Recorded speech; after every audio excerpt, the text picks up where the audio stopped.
Hello, everyone, and welcome to the newest episode of Think Outside Yourself. I'm your host, Brendan Schlucci, and with me is my good friend, longtime trainer, Rob Rabena. Rob, welcome.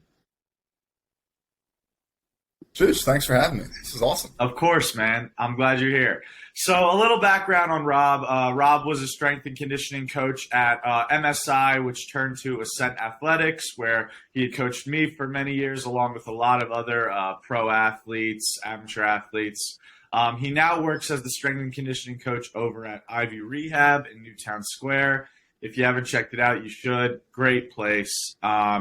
He's worked with, like I said, a variety of athletes from the high school level all the way to professional in all types of sports. And he also teaches classes at Cabrini and Widener University, which is awesome. I think it's like really great that you're able to expand your horizons around like just outside of the gym as well. So I want to know what led you to expanding your career to that path.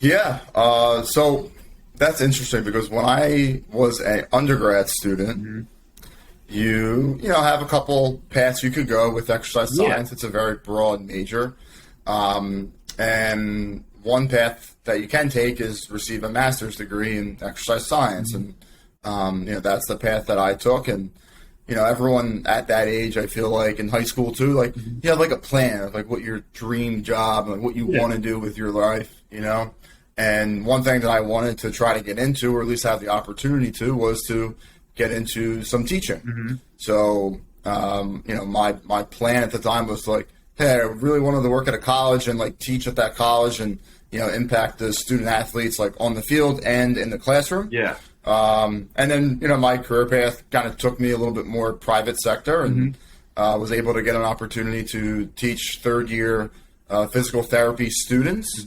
And kind of teach them like how to bridge the gap between physical therapy and strength and conditioning and just general, strength and conditioning principles.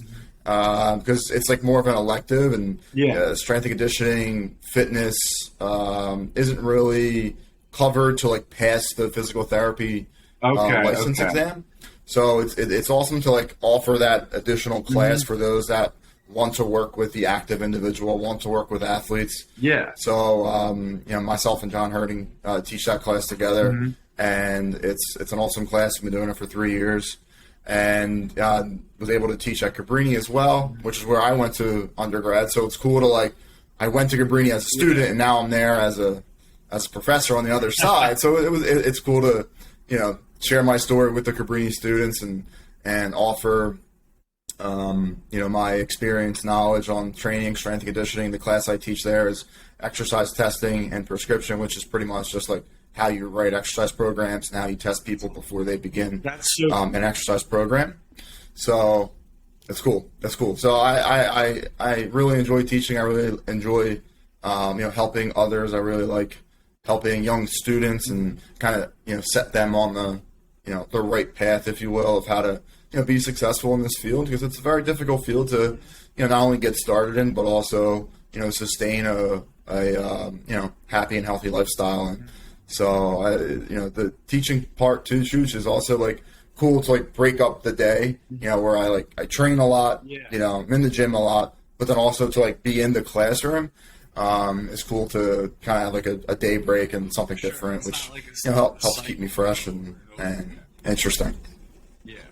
No, totally. Exactly. And, I was honestly, it definitely makes a lot of sense because whenever you go to a gym or like something that specializes, a gym that specializes with athletes, kind of like Ascent does, or like a lot of where like professional athletes go, there's always a PT place usually in that like facility as well. Like Ascent with me where I train at now, Alpha, there's a PT place like where you work as well. So I feel like it's really good for those that are entering the PT world to be able to have that understanding of fitness and personal training as well. Oh yeah, absolutely, I agree, and that's where like the field is going to go. You're going to start to see more like I'll just call them like combo facilities where there's strength and conditioning and rehabilitation all in the same building, because essentially that's what once you get done rehab, like you should be exercising, you should be healthy, and whether you play a sport or not. So I think you're going to start to see a little bit more of those facilities pop up over the next, few years or so. So when you first started teaching, were you nervous about it? Like, how did you prepare yourself going into that? Yeah, that's a good question, especially with the PT students. So, like, I obviously am not a physical therapist, so, they technically have, like, more and, like, a higher level knowledge of schooling than I do. Mm-hmm. So you could say that they're, like, smarter than me. So at first I was a little, not nervous, but just, like, curious, if you will, of, like, how are they going to perceive the knowledge that I have and, the way and style that I teach. And I think once they heard my, like, passion and my knowledge and my expertise in strength and conditioning, everyone was completely bought in and 100% on board. And then, like, the undergrad students was a little interesting. Like, you don't want to come across as, like, over the top, like, this guy in left field, like, this guy's a nerd, this guy's out of touch. Like, kind of, like, have to relate to the students. So, teaching those students was a little different. But again, like, I'm a natural. I have no problem, like, talking to people, talking about exercise. It's always been, like, something I feel very comfortable doing. So, after that first class, it's just been just like another day, just like teaching a deadlift. Yep, just like teaching a deadlift. So usually when it comes to, like, teaching students things, I feel like no matter what the topic is, it's always beneficial for the teacher to learn just as much as the student learns. So when it comes to you teaching classes and stuff, like, what are some of the things that you've learned in your time teaching? Oh, yeah. I mean, that's one thing that I love about teaching is it really tests your knowledge on the topic. Because if you can't explain a complicated topic to somebody that doesn't know the topic, then you're not going to get it, and then you truly don't understand it. Because you can't take a complex topic and make it really easy for someone who doesn't understand the topic. So that's what I enjoy and like about teaching. And teaching and strength and conditioning coaching are very similar. I think that's why, like, it was very easy for me to, like, add that to my day-to-day skill set, because, like, a coach is a teacher, teaching and coaching. Like, you're helping others, you're just helping them in a different way. You have to teach someone about how to write a program, and as a strength coach, I just write a program. So, they're very similar in what you do, and I think teaching, the biggest thing is just, like, you have to know the topic, and if you know the topic, then you'll be. That's awesome. So I want to get into strength and conditioning, obviously, as it is, like, your expertise. So first, but let's go back a little bit. How did you become interested in becoming a strength and conditioning coach? When did that start? Yeah, so, like, in high school, I was, very interested in sports, very interested in fitness, and I was actually undecided going into college. Like, I had no idea what I wanted to do. My whole family does construction, and uncles, brothers, cousins, and I realized that, like, all right, maybe I'll get into that. Maybe more of the business side.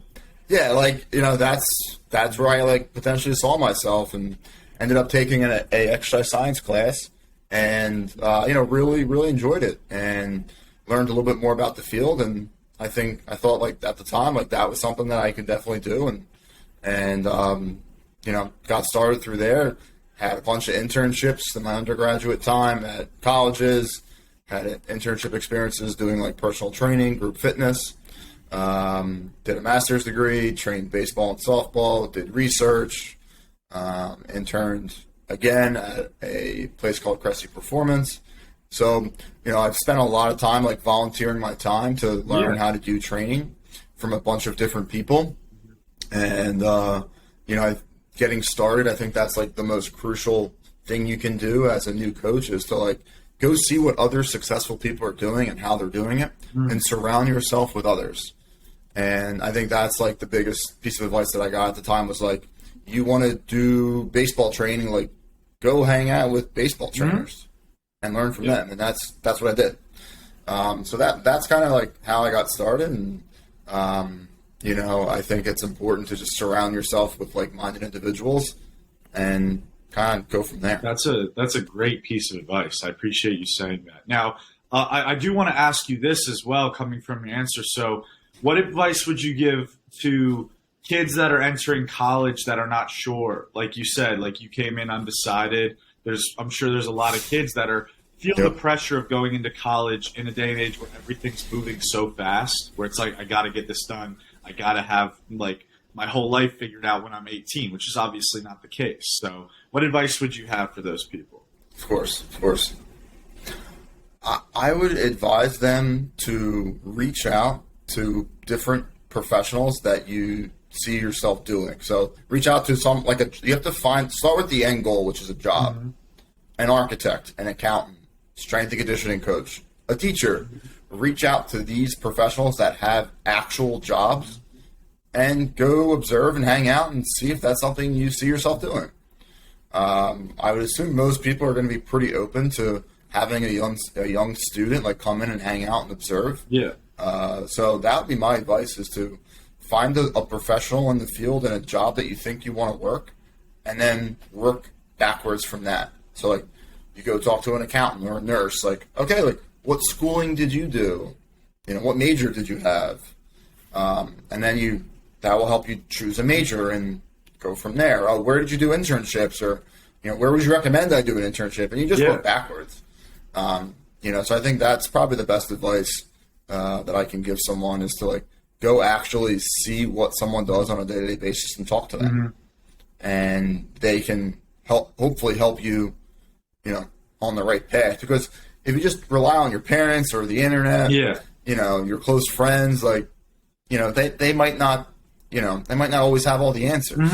My mom didn't go to college. My dad was a carpenter. He didn't go to college. Yeah. So like all that experience was new to my family. So I had to just learn on the fly. Yeah. And, it worked out for me. But, at the time I wish I would have, reached out to people and tried to, learn from those that are working in the field. No, that's great advice. I really appreciate you saying that. That was articulated great. So going into the topic of strength and conditioning a little deeper, there's so many people out there, so many coaches, people that work out, that think a lot of different things. It's a very broad spectrum when it comes to strength and conditioning. Now, and I'm curious, as a guy who's been in it for so long, what are some of the biggest misconceptions when it comes to working out or lifting that you see in the world today, I guess? Trying to think where to go with this one. The biggest like misconceptions, I'm going to start with just like as a strength coach. I feel like people envision a strength coach a certain way based on what they see from television, movies, what they, and what they envision is like a big meathead strength coach who yells at people all day long and, just heavy lifting and chuck and, like that's what I think people think a strength coach is and what they do.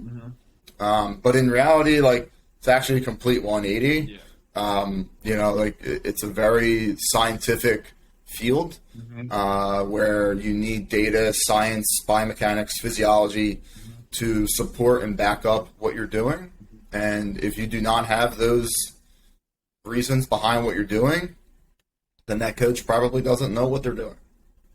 So I think that's the big misconception, is like people think it's just like rah cheerleader, lift weights, but in reality it's like actually a very scientific field that has been, there's lots of research, lots of and there's a lot of it's not just like not just like let's just do this random whiteboard workout today and that's what everyone's going to do. That's not how it works. That's not how it should be. Absolutely. And no, I completely attest to that. With the Red Sox, obviously we have a lot of like interns that'll come in at the beginning of the year, and they're all like, all these guys are, and some girls as well. They're all different shapes and sizes and stuff like that. But you have to figure out like It's not about like obviously it's like the classic thing where it's like don't judge a book by its cover. Like you obviously some of them may look a little more out of shape than others, but that doesn't mean they don't know what they're talking about. Right. That's exactly right. And I think this relates to like a good athlete doesn't make a good coach. A strong person doesn't make a good strength coach. A fit person doesn't make them a good fitness coach. Just because you know how to handle yourself does not mean you know how to help others with their fitness goals. Just like with pitching too. Like just because you're a good pitcher doesn't make you a good pitching coach. Yeah. Yeah, I mean, so there's so I many. think that's a big thing. Yeah, there's so many other things that go into it too. Like you said, like it's like you're good at talking to other people and stuff like that. You have to be able to communicate. Like you said, you have to be able to take a complicated thing and simplify it. I remember when you were first teaching me deadlift form, like the proper deadlift form, and it's obviously deadlift is a very like. There's many different ways to do it, stuff like that, a lot of different thoughts behind it, but you simplified it as much as you could for me. And like now I'm able to explain it to other people in a really easy way because of how you taught it to me. And I think that's like you said, there's so many other things in it. It's so important for you to like know going into like having a foundation behind what you're going to do instead of just being like, oh, I'm a pitcher, I can go be a pitching coach, Right, exactly. And I think there's one more misconception that I love to crush. It's about muscle soreness. So people assume that like muscle soreness means you had a good workout. Like that's not actually true. What that shows is that like potentially you chose too hard of a workout program for that person to where their muscles are extremely sore and you pushed them too hard or they lifted too heavy, right? So you always want to find like the minimal effective dosage to find adaptations. And you don't want to rely on like, oh, I was so sore, that was such a great workout. Like, no, probably not. It's probably too hard. Same thing with like, when you get done a workout, you shouldn't feel like you're on the ground, like, yeah, like he's dead. Like that workout's that's way too hard, especially in strength and conditioning because you have to go play your sport either that day, an hour later, or the next day. So if that's how you feel, like probably stressing the system way too much. So you always want to like manage stress. That's essentially what a strength and conditioning coach does. And fitness professionals. And correct me if I'm wrong. Well. Like I've heard this, and like granted, like. I'm not just going to take the word of someone else and like pass it off as if it's true before like asking others as well. So I want to know your opinion on this. So I heard that you don't want to try and like you said, go too crazy or like max out in like PRs and stuff like that because all the time. Because it's not really training your body to learn how to adapt to being able to move that weight. So let's say we're doing just dumbbell bench, and I'm struggling with like 6 reps at 80. Maybe we cut it off there so our body learns to adapt to push that 80, so that we can move on to the higher weights instead of trying to get those higher weights and failing. Yes, I 100% agree. Like, you always want to, first of all, like, do the prescribed repetitions without missing reps. Okay. And you always want to, like, if you're missing reps or failing, then the weight's too heavy and you're overreaching yourself and not actually creating adaptations. So you need to always perform the repetitions that are prescribed because they're prescribed for a reason, and if you're undercutting those reps or overshooting those reps, then we're not achieving the adaptations that we have planned for that day for that program. Okay. As far as like PRs go and like trying to set a PR, you know, I don't think you need to do that every month, let alone every week. So I think PRs are good for like, you know, a season. So like maybe every 3 months you can test a PR if you want. Okay. The problem with testing a PR is you need to have really good technique, because I don't trust people to really push themselves who I don't know what their technique's going to look like when they are going for a PR. It might not look good. So is the juice worth the squeeze to maybe potentially hurt yourself if you're really pushing yourself on a max deadlift for an extra 5 to 10 pounds? Like, what are we doing here? Like, I you always have to remember the goal. Yeah. Why are you in the gym exercising? To get better, not to get worse.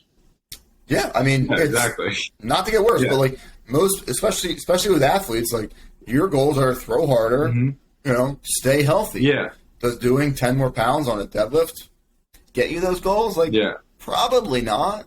Yeah. You know, am I all for pushing myself and hitting PRs? Absolutely. Like, I love that. You know, when everyone's hyped up and lifting heavy, like, I love that. But not every day, not every week, not every month. Like, find the appropriate time to do that and make sure you have adequate exercise technique to be able to do that. Yeah. No, for sure. And that's, and what I mean also by like to get better, not to get worse, it's like also like, not one rep isn't gonna bring me to the big leagues, but one rep can take me out for a year if I do it wrong. Like you, there's a time and place for that type of stuff, obviously. Correct. So correct. We brought it up a little bit. I want to know, when people are getting into lifting, how important is it to practice and perfect form before we start really putting on more weight? Oh yeah, I mean that's important for long-term lifting success and health and performance, right? You're gonna have like crappy technique, and you're probably gonna break down at some point doing something. What I mean by that is like you might break down like in the gym doing that said exercise. You might also break down when you go to lift your arm up overhead into the cabinet and you hurt your shoulder, you know? So, or you bend over and pick something up off the ground, like doing something silly that you do every day. You know, your body's going to break down if you compensate with bad technique, with load, over time. So that's why, like, you know, when you train younger people, 12, 13, 14, 15 years old that are exercising for the first time, it's extremely important for them to want to feel comfortable in the gym, because, you know, you want to instill in them a lifestyle of exercise. You want them to work out the rest of their life. And if they have a bad first taste because some stupid strength coach was giving them crazy exercises and being a total psycho, that person's probably never going to exercise again. Nah, this ain't for me. No. Yeah. So, you know, that coincides with good exercise technique. Like, you need to have good exercise technique. Or I feel like also when you have good form, even if the weight is a bit harder for you, it's a smoother movement. So that like let's say I like really struggle to get 495 deadlift up, but if I have good form with it, it's so much more satisfying than if I'm like struggling and like things are hurting and like I'm bending my back and stuff like that, and I still get it up, but it's just like, what did I just put my body through? Oh yeah, not good. So not good. I feel like another thing that like, so the reason I brought that up is because I feel like when people are starting to lift and stuff like that, they're so quick to want to put as much weight on as possible. So when it comes to that, I obviously form is important, but also how important is our warm-up sets? So warming up in general is important. And then warm-up sets are essentially times where you can train these two things. You can train your exercise technique with lower loads. That's where you practice your form, especially if you're new to exercise, right? And if you're a little more of an advanced athlete who has good technique, you can also use those warm-up sets to like train power and rate of force production. So if you're doing trap bar deadlifts, you deadlift in the fours for reps. Like, you throw 135 on, like move it quick. Yeah. Probably throw 185 or 225 on. Like, still move it quick with like good intent, good rate of force production, and then you can start to get to your working sets. So you have to, like, your body and tissues have to be prepared for not only the load but also the speed that you're going to be moving. So if you're starting to move faster early on in sets, yours hopefully will still continue to move fast at heavier loads. The bar might not move as fast, but you still need to have the intent to try to move fast. Gotcha. Yeah, it's like the idea of, like, you got to throw hard to throw hard. Like you have to train your body to move fast in order to move fast. Correct. Yeah. No, that's awesome. Correct. 1,000% correct. How about consistency? Like, when you're looking to either gain muscle or lose weight, how important, when it comes to the body, is consistency? Oh, I mean, that's the people that get results, Juge, and you know this, like, are the ones that are the most consistent. Mm-hmm. And I'm not downplaying, like, my programs or anybody's programs, but, like, if someone just follows a consistent workout, they're probably going to get results. Yeah. Because consistency is king. Mm-hmm. And if you have that, you're going to be pretty successful in whatever your goals are. If you work out for a month, 4 days a week, take 2 weeks off, and then try to do it again, and only work out 3 weeks instead of 4 weeks, that's essentially almost you missed 3 weeks of training compared to the person that only worked out 3 days a week for the entire time is going to get better results. Even if you're working out less days per week. So, consistency is always important, and especially in fitness, because, like, it's very hard. Like, you work out on day one and you're trying to lose weight, and you step on the scale, you're not going to lose weight. You got to play the long game. You know what I mean? Like, you want a big chest, you're not going to get a big chest on day one. You might get, like, acute, hypertrophy gains, but they subside very quickly. So, fitness, strength and conditioning is all the long game, and it's tough to get wins early, especially from a psychological standpoint. Like, you need to see a win. I need to see a pound loss. I need to see my shirt get tighter. I need to see, throwing harder. Yeah. Right? Like, early, when you're starting off with that process early on, you need to see wins to show that your work is being successful. Mm-hmm. So that's why, like, I always, like, try to explain to everybody, I'm like, hey, like, at a minimum, and this is for, I would say, like, beginner and, like, intermediate workout people, like, retest yourself, like, every 4 to 6 weeks, and then you can start to see results. Like, until you do that, like, you're not gonna see results in a week. Mm-hmm. If you're a more advanced athlete, you're gonna need to retest. It takes time. You need to retest again even longer, maybe double that, because you have way more training experience. So, same thing goes for, like, skill development, fitness, weight loss, strength conditioning. That's just basic, like, physiological principles. Like, your body needs time to make adaptations. The more fit you are, the more stronger you are, the harder it is. Same thing for, like, baseball. Like, it's pretty easy to go from 77 to 83. It's really hard to go from 94 to 97. It really is. No, absolutely. I completely agree with what you're saying, and it's all about, like, patience too. It's like, sometimes it's gonna take a little while. You won't see. Sometimes, like, everybody's different too, and that's what's hard. Is, like, we all have comparisons. Like, if you see someone else in the gym that, like, goes up in weight and you're still struggling with that weight, you're just gonna start to, like, think about, what am I doing wrong, all that stuff. But everybody's at their own different pace. Like, sometimes, like, guys will, like, be on, like, that same plane and then make a huge jump, and then sometimes guys will make little jumps sporadically, and it's understanding your own individual, and you have to trust that process. Oh yeah, and I don't know if you've seen this visual, but it's like success, and it's in a graph, and it's like, people think success. This goes for all areas of life. Like, success isn't usually linear. No, not at all. It's usually filled with, like, roller coaster rides, downs and ups and downs and ups and more ups than downs. And over time, you hope to have more ups than downs, but you're always going to have downs. Yes. You're always going to have the bad outing. You're always going to throw a bad pitch. It's never going to be perftly exponential or anything like that. No. Yeah. Absolutely. No. Especially with rehab and pain, and you might always still have some pain through the rehab process. It's never just be like, okay, I'm done PT, I'm working with my strength coach, I'm not going to have knee pain anymore. It's like, no, that's not how it works.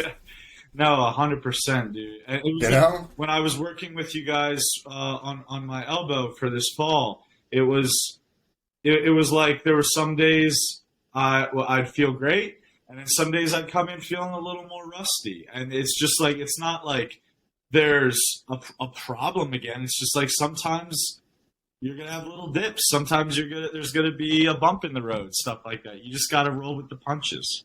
Yep. Yep, exactly. Exactly. For those of you that don't know, when Rob has a client and they're new, he takes them through a bunch of exercises to get a better understanding of how that client moves, their strengths, their weaknesses.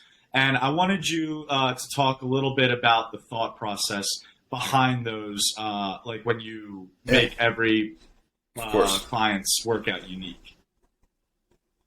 Yep. This is a great question.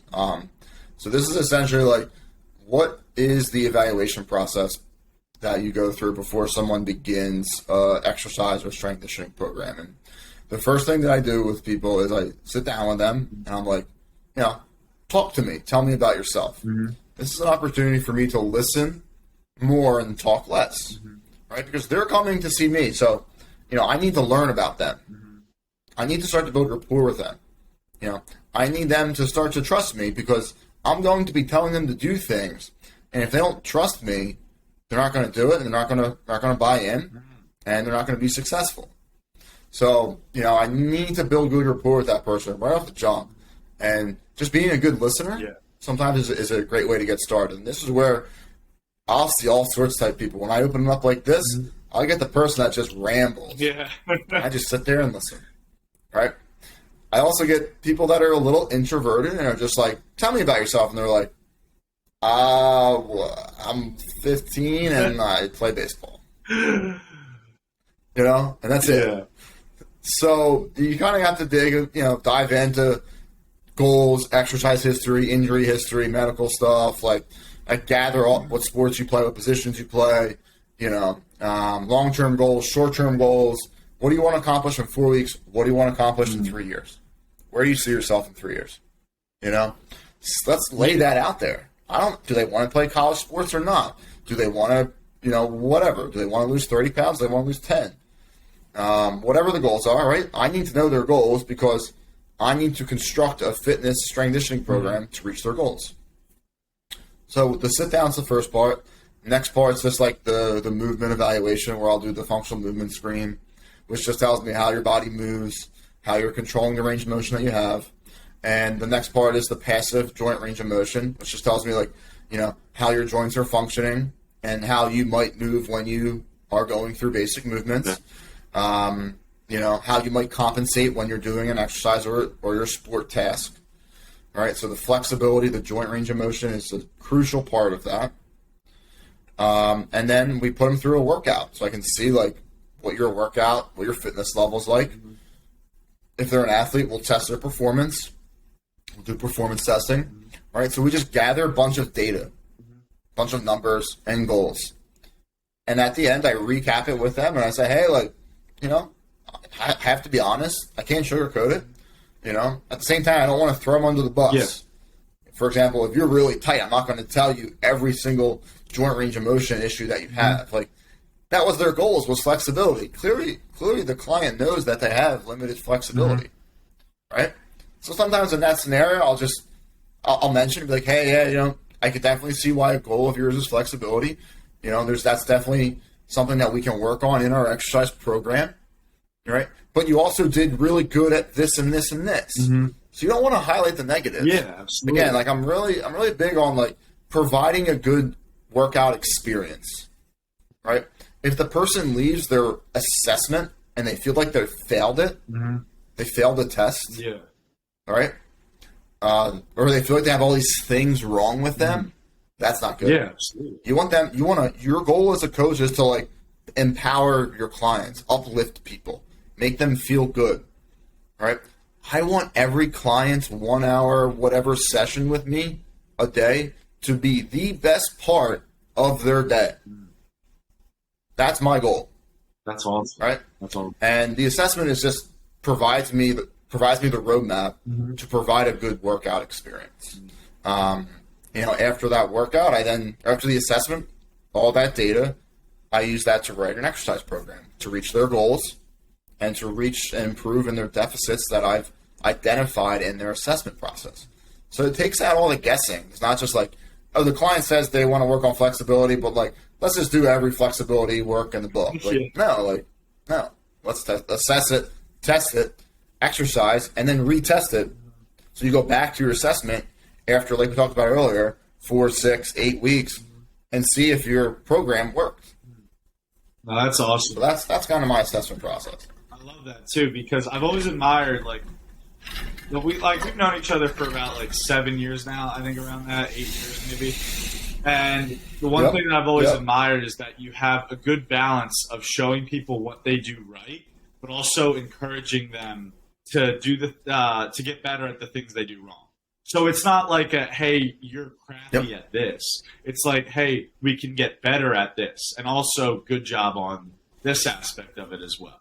And it just creates such especially for kids growing up, where their whole I stress this so much when it comes to kids, especially in high school, where there's so much stress based on pass fail because they're in school, they're looking to get in college, stuff like that. There's so much emphasis on having to do well on certain things. So there's a lot of times where if they don't do well on something, sometimes they'll feel like the world is caving in on them, which is never going to be the case. So being able to tell these kids hey, maybe this wasn't as best as it could be, but we can always get better at it. I just think that's so important. Oh my gosh, yeah. I made the mistake of being hey, you're not good at this and this and this. It's creating a fear factor, you know? Oh my God, I have to work on this. Yeah. So, this isn't the end of the world here. You're just lacking some flexibility. Or you're not strong as you should be. But whatever the case is, right? No need to create that fear factor around fitness, exercise, strength, and conditioning. It should be the complete opposite. Very uplifting, positive, encouragement, happy. Yeah. And that's just creating good gym culture. Oh, for sure. You have good gym culture. All that stuff just takes care of itself. Mm-hmm. Yeah, absolutely.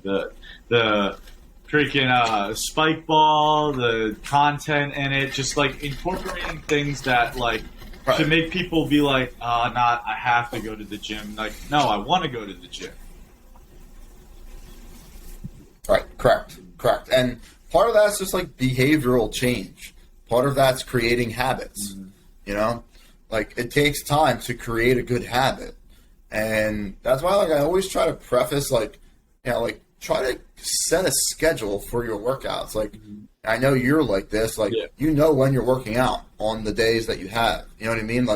You need to set a schedule, just like you set your schedule when you're you're brushing your teeth every day. Yeah. That's a habit. You just do that unconsciously at this point. Mm-hmm. But that's kind of where you want to have exercise. And you need to to the people that give the excuse I don't have time for it, that's lazy. No, you're not making time. Make time for it. You're not making time. Wake up a little bit earlier. Go to bed a little earlier. Create more time. You can't tell me you can't work out for 20 minutes. You don't have 20 minutes in your day? Mm-hmm. Oh, I get home late and I'm really tired. Okay. Get home. Put your stuff down. The first thing that you do is go downstairs and work out. Or on the way home, you stop at the gym for 20 minutes and work out. Mm-hmm. Not that hard. Is it a little more inconvenient at first? Absolutely. But once it just becomes a habit of I leave work and I go right to the gym, you're now going to start to look forward to that every time you leave work. And guess what? Your work's probably going to be more productive because you're going to have more energy at the end of the day. So lot of Yeah, for sure. And it's all just like, I think it's all just based behind like your values. Like, what do you value? What do you put your most thought in, your most care in? If you care about your body, if you care about the things that working out does for you, then you'll do it. But if that's not a high value to you, then you're not going to do it. So if you want it to be a value, you need to take that control. Correct. 1,000%. So I got to know, in your time being a strength coach, obviously it's how long have you been a strength coach now, like officially? Like 10 years. I started coaching. Yeah, 10 years. I want to know, how amazing is it to see the people that you've trained from, like we've known each other for 7 years. You've been coaching Andrew Vale for years. Like a lot of these guys that are coming up. How awesome is it to see everybody grow and prosper from being the skinny kid that came in at one point? Yep, it's the most rewarding part of this job, by far, and nothing really comes close to that, right? Secondly, is probably just like the relationships that I have with people. You know, that's a close second, if not first, right? But it's really cool to see people develop, not only like professionally, but also personally, you know? And I think a lot of people who have success in their goals, whatever the goals are, you know, whether it's make it to the big leagues and, you know, you get a text message, hey, Rob, made it to the big leagues, thanks for all that you did for me. Like, that's awesome. I love getting that. Like, you know, and just, or you get drafted or whatever the milestone is. I made the varsity team, I hit 90, or I lost 10 pounds, or I'm out of pain. Whatever the goal is, right? Like, to be a part of that journey is really, really rewarding. And it's the part that, like, you don't really, like, see that anywhere. Oh, for sure. You know, like, coaches aren't bragging. Like, you're not posting about, you know, a text message that I got from a player of mine. You're not seeing that. You know what I mean? You might see the success. You might see the success that they had. Right. But the relationship part of it is the part that is game changing, and it's the part that I enjoy the most, because me and you, how many hours have we spent together? A lot. A lot. Right? You know, guys that I've been with for a long time we spent a lot of time together. You know, just call it 2 hours a day, 5 days a week for, I don't know, just say 5 months out of the year. That is a lot of time. It's a lot of time. It's a lot of time. And, you know, like I talked about this earlier, like, you know, you are who you surround yourself with. So if you surround yourself with good people and you are the leader of those people, you know, I'm hopefully leaving my stamp on people, and I you know, really enjoy that part of it. And that's just like being a mentor and being a good coach. Like, that's coaching, that's teaching, like, that's the stuff that I really enjoy. No, as you should, man. Like, it was funny. I thought about this earlier, and it actually made me come up with that question, because so I have a buddy who did a Red Sox podcast a while ago, and we developed a pretty good relationship. He had me on the show a couple times. He texted me because he was infatuated with the Letters by Lucci that I do. And he texted me one time asking for advice because he wanted to be a ballet dancer, but his family just did not support it at all. And he wanted to go out to Denver and be a ballet dancer, and I supported him to do it and all. So a couple days ago, he posted something from his latest performance as a dancer out in Colorado, and I loved it. I was just so happy to see that. I texted him. I was like, "It's so great to see you're doing that," and he's like, honestly, you really helped me along with that. And it made me think of how maybe O'Keefe, when he makes it to the bigs, Halsey, Chaz, how you watch those guys in the bigs and you're like, I played a piece in helping that happen. and it's just got to be like the best. Yeah. It's cool, man. It's cool. I'm not going to sit here and say like, I take all the credit for that. Like, you guys put the work. You guys put the work in. I'm just there to help guide. Provide the roadmap, provide the setting, provide the culture, provide the atmosphere. Yeah. So it's awesome, and that's why people get into strength and conditioning. It's the first thing I tell students or any young coach. It's like, this is a help people field. You're in this to help people. That's it. There is nothing else. This is not the glamour glory job. Yeah. Mm-hmm. We work hard. We work terrible hours. We are underpaid. This is not the glamour glory job that everyone your buddy who's graduating college as a nurse or as an accountant, whatever, they're going to make probably double what you make. And it's a very nitty gritty, like, intern, put your time in kind of field, and you do all that because you really want to help people. And that's what I enjoy doing. Man. That's so great. So when it comes to, obviously, working out is just a piece of the puzzle. There's so much that goes into staying fit, staying healthy. And I wanted to get into nutrition a little bit because I've always admired how well you take care of your nutrition. How important is nutrition when it comes to obtaining those physical goals on top of the fitness aspect? It's very important, and I think it's also very underappreciated how important it is. Okay. And the reason it's underappreciated is because I feel like it takes your body, like, there's some foods that you can eat, and right away you might feel like slothy or slow or sluggish, right? But if you just continuously eat those foods, you're really going to feel slothy and sluggish or whatever. So I feel like the longitudinal effect of poor eating habits are way more important than just like, I need to get my post-workout shake in. Yeah. Right? So summarizing, like, it's very important. And the most important part is like having a healthy, sustainable, long-term eating habits. Mm-hmm. So I'm not the biggest fan of like doing a short-term, fad diet or a cleanse or, all that stuff. Like, that's not sustainable. Everybody wants it. Like, you need to do things that are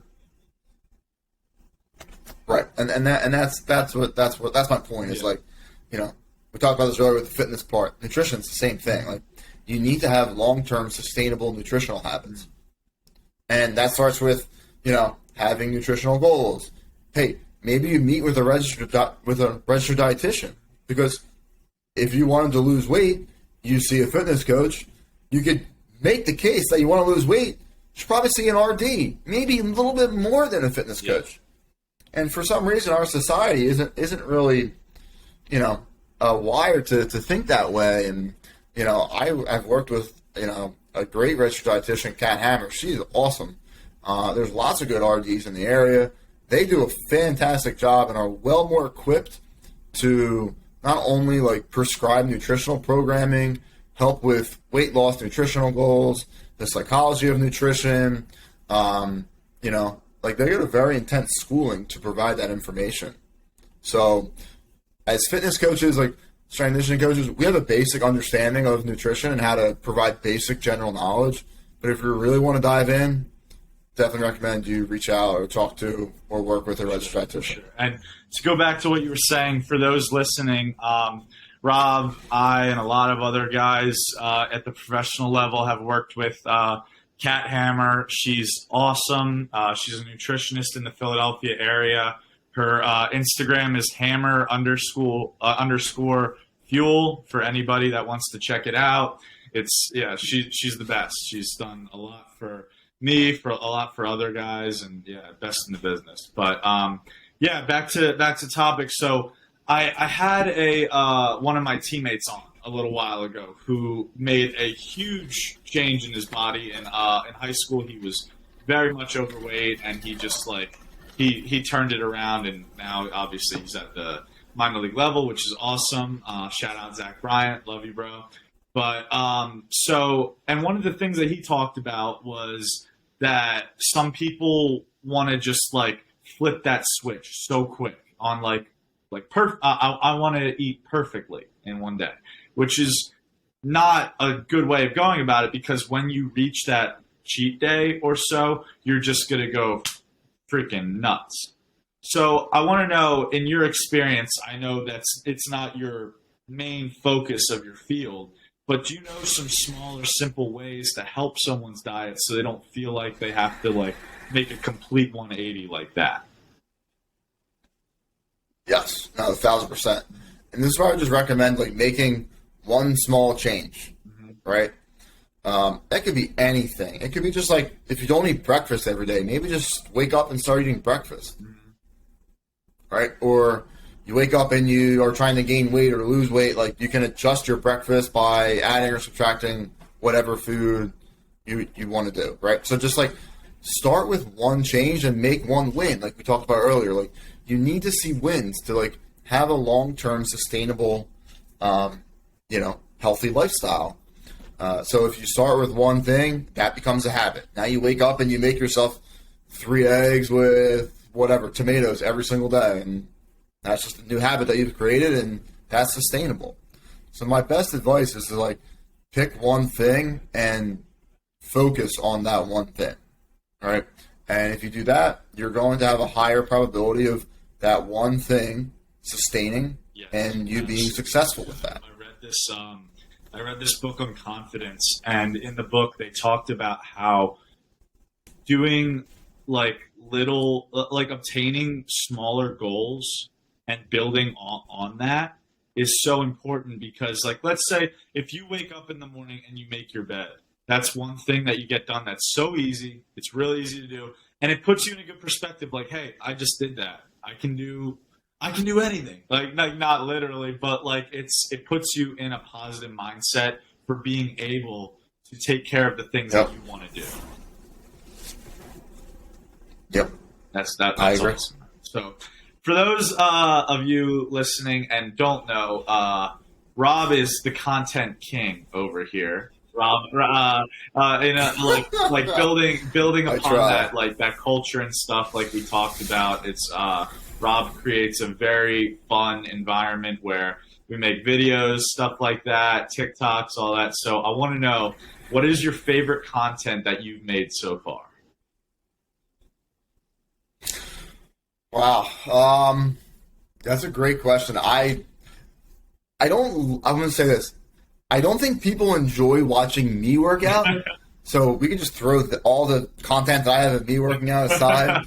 I think my favorite is my one video that's done really well on Instagram. It's was actually recently posted. It was us just like doing a dunk on the basketball net. Yeah, the dunk contest. And then just doing a celebration after it. Like, I still get likes for that. It's like up to like almost 7,000 likes. Wow. It's crazy. That's awesome. Yeah, it was a dunk contest essentially with a celebration. Like, it's like stupid content that like we just have fun in the clinic and in the gym. And I think that's one of my favorites. And on my TikTok, when I used to work at Ascent, I did a bunch of interviews to a bunch of baseball players. And they're just like, they're really funny because it's like, if you play baseball or in the baseball world, like, one of them was like, why don't you step on the white line? Like, do you step on the white line when you walk on the baseball field? Like, just ask, it's just like fun interview. Right. It's just funny. So it's just like, I really enjoy that part of it. And, I have a great team here that really helps me, pump out content, edit the videos. It takes time. It does take time. So you have to if you want, it takes time. It takes time. So like you have to carve out some time to do that. And I don't consider myself like an Instagram trainer. Like, I actually train people in person. Yeah. So, I don't have all the time. I don't have all the time in the world just to like post videos on Instagram pretending like I train people. Yeah. So I help. I try to rely on people around me to help me edit, chop up, come up with video ideas, and I'm just the content guy. Yeah, no, it's great. I think my two favorites that you've done are definitely like, and this goes back like it goes back to the culture and stuff. Like when people would walk up the stairs and you'd ask them like a trivia question or something like that. It puts them in that like kind of like fun, like happy mood coming like as soon as you get in the gym. And it's awesome. Like just like hitting them with like a simple trivia question or like a poll or something like that. And then I love the choose your character TikTok with choose your character. That was a good one. That was a good one. That was awesome. That was a good one.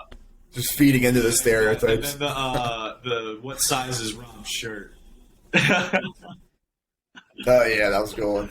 That was a good one. For those who don't know, I wear large shirts, not small. You just fill them out so well. Yeah, exactly. Oh yeah. For those of you listening that haven't met Rob, Rob does solely arm days, all upper body. Huge. So also another thing I wanted to ask about the content is, in today's day and age, how important do you think it is to have a social media presence? How important is it? Let me say this. Do I get clients from my social media? Maybe. Maybe? Okay. So is it important? Maybe. Right? I think what social media does is it shows those who are not in your gym what actually goes on in the gym. Okay. So it's an opportunity for me to show others, what actually goes on here on a day-to-day basis, right? Yeah, we lift weights, we have a good time, we make funny videos, we make silly ones, we make serious ones, we highlight our athletes, So I think I would say, like, it's important. Is it necessary? Like, do I know a lot of gyms that have a lot of people that, don't have a massive following? Like, yeah. So I think it's important to like grow your business first, and then you can kind of like focus on social media second. Do I know a lot of trainers that are just like social media trainers that don't actually train people every day? Yes. Yeah. Or you just train people online and write programs online. You don't actually in-person training people. So, do I think it's important? Yes. Do I think you need it? Maybe. Depends on like what you do and who you see. Like there's PTs here that don't post a ton of content, but their schedule's filled all day long. Is it because they have social media following? No, it's because they do a good job.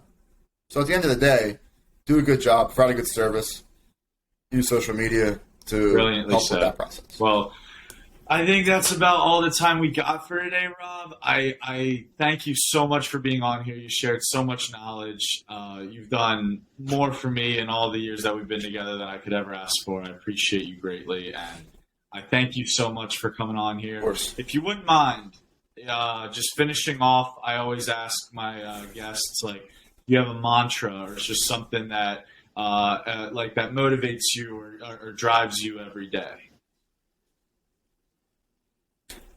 Athletes don't know how much you care until... Wait, I just butchered it.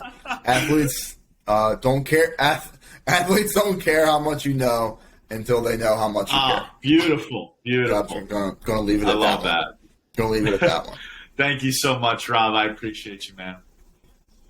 Of course. Thanks for having me, too. This was great. Awesome. Thank you. Awesome. Thank you guys for listening.